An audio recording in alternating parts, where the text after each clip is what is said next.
Dan Illman, Mike Beer, taking a look at race number 10 at Gulfstream Park on Sunshine Saturday. This is the Sunshine Sprint. Here's a peek at the field. We're going 3/4 of a mile. This race is for the older Florida breds, and I think it's a pretty evenly matched group, Mike. The 7 Legal Deals coming off a runner-up effort in the Claiming Crown Rapid Transit. He got a big fig going 7/8. I think he should appreciate cutting back to 6. The question is, can he deal with other pace, or can he rate and succeed that way? Yeah, I think pace is going to maybe the big question in this race, but there's no denying that Legal Deal comes into this in really good form. A really nice win, 2 back, and he ran very well in that Claiming Crown race last time. Well, let's throw up the time form US Space Projector. Very quick course down on the inside, trained by Brian Lynch. That's the one cool quest who went gate to wire last month at Gulfstream, but in that race, it was color-coded blue. Now it's color-coded red. Completely different pace scenario, going from slow to fast, and he has to step up in class with horses like Boca Boy and Legal Deal breathing down his neck. Yeah, I mean, listen, maybe this pace will get fast, and it could certainly compromise this horse's chances. He's run, 2 very fast races, though, Dan. His both of his career wins are very fast races, and in between, he's faced some pretty tough competition in those losses. So this horse makes a lot of sense in this race.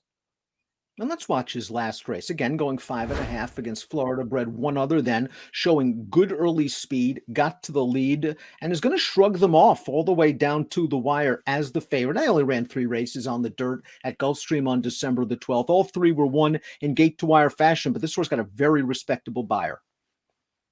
Yeah, it came back a fast race. He, pretty easily holds off the runner up there, who also, was nearly co-favored with this horse. I thought all in all that was a fine performance, going 5.5. Now he gets back out to 6. I feel like any one of his last 4 races could give him a real chance in here. We'll see how fast he has to go early. The last time the number 2 Pudding ran for 6 was 2 starts back in an $80,000 optional. Finished ahead of several of these horses. Then they ran him in the Rapid Transit, where he finished behind Legal Deal. Pudding just seems like he's a horse that's gotten good for these connections, and he has the tactical speed to sit a sort of a second flight trip off the fast pace. He's logical off those last 290 buyers. There's nothing wrong with this horse. He's very consistent. He does have enough tactical speed to perhaps fall into a trip in this race. I personally, when I go back and watch his last couple of races, and he ran fine both times, I didn't see the excuses for him in either of those races. He just came up short at the end. He wasn't quite good enough, and it's not like the competition gets any easier here. Fair to say that the number 3 Lugamo was handled very aggressively in a brief 3-year-old campaign. This horse was stakes placed at 2. He made his seasonal debut and 2-turn debut in the UAE Derby. That race was a little bit tough, and they gave him a tough assignment on his return. They ran him in the Pegasus against Mandaloon, who would come back to win the Haskell by disqualification with a 102 buyer. I think the layoff and the drop-in class and the drop-in distance, they're all going to work for this horse. Oh, yeah, he's a real wild card in here, but certainly a very interesting one, because you just sort of have to give him a pass for the 2 starts as a 3-year-old. I mean, who knows where he's going to come back as far as his form goes, but if he comes back and takes a step forward, which is certainly very possible, he feels like a very dangerous horse in this race. Then he started out with some real potential. Poppy's Pride, the number 4, can be a pace factor in this race, and I would take his last with a grain of salt. He was just overmatched in that Mr. Prospector, showing brief speed before tiring. I thought his seasonal debut was somewhat promising. He hasn't built on that race yet. He was a very good sort of early 2-year-old. I don't know if maybe he was just one of those precocious types. Yeah, that's what I wonder too. Obviously, he did have good form as a 2-year-old. 3 stakes wins as a juvenile, but all of those races, Dan, where he was able to get right to the front and then wasn't really challenged at all through the stretch. It's sort of been a different story in his recent races, and he just hasn't turned out to be that good. He was terrible last time. Gatsby the 5 has been in very, very good form. He has more seconds than wins, but this was a good effort last time out at Gulfstream. Let's watch it on December the 10th. He caught Grade 1 stakes winner Drain the Clock off the layoff. You see Drain the Clock is 2-5.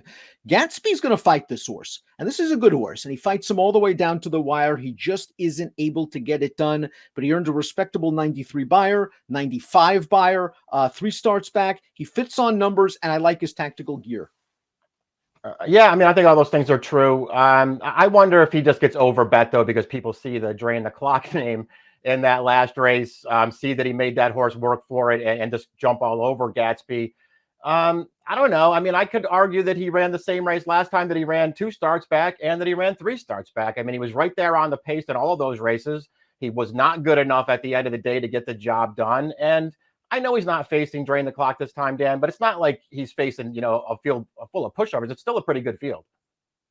Boca Boy was a good 2-year-old down in South Florida going 2 turns. Took him a few races to get back on track. They tried to make him a router in the Sam F. Davis and the Tampa Bay Derby. They tried turf. He got good in a couple of sprints at Indiana Grand. They got him through his conditions that way.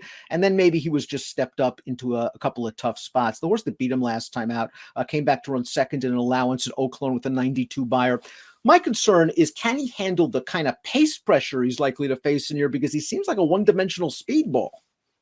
Yeah, that was my concern too. It feels like he's going to try to go to the front again in this race, and there are going to be other horses going with him. And at the end of the day, I know that he was in, 2 good fields in his last 2 starts, but he was no match in those races, Dan. So I guess it puts you in the position of having to go back to those Indiana races and take him at face value. It was pretty hard for me to do.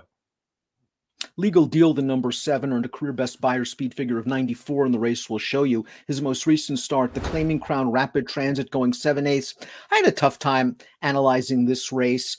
I really thought the only horse that really ran very well in this race was the winner, Miles Ahead, who's just too classy for these horses. I believe he's a graded stakes winner. I mean, Legal Deal was basically beaten at the 5/16 pole, and he's still going to hold off everybody, including Pudding, for second with not much running going on behind him. He did try hard, though, for second and cuts back. I like him drawing outside the other speeds. Yeah, that's how I looked at his last race. I just thought that he ran well in there. He was obviously no match for Miles Ahead, who's just a better horse than he is. But this horse, I thought he ran well. He went right to the front in that race. When Miles Ahead came for him, yeah, he was really no match, but he did not really give in. He never stopped trying through the stretch. I thought he ran well. I liked his win 2 starts back. I think cutting back to 6 is going to be fine for this horse. Cajun Brother upset this race last year at 14-1. He was in very good form. He came back to run third to a good sprinter, Mischievous Alex, in the Gulfstream Park Sprint. Then things kind of went downhill. He was claimed for 35, 3 starts back, and in his 2 starts for these new connections, just hasn't really gotten into it. His recent form is a very big question mark for him, especially the 2 since Bob has claimed him. I mean, I guess I would be willing to give him the benefit of the doubt for the last race, because they just took him back for some reason in there. He actually got away with the leaders, and they decided to rate him back to last in there, and it just didn't work out. I don't know what that says, though, about his race 2 starts back then, because they used his speed that day, and he was no good. Let's take a look at our top selections for the Sunshine Sprint Stakes.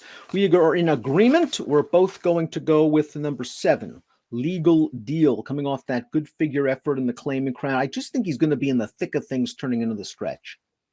Me too. I ultimately just trusted him more than I trusted anybody else in the race. And I like his last 2 races. So I'm going to stick with him. The other horse I wanted to use was that 3 Lugamo. He just feels like the wild card in here at a price. He certainly is the wild card, and he's got some speed as well. Maybe he can find a good position off what should be a solid pace. 7-3-1-5 for Mike, 7-1-5-2 for me. It's the Sunshine Sprint. Nice card at Gulfstream on Saturday. Play it with your DRF Bets account. Good luck.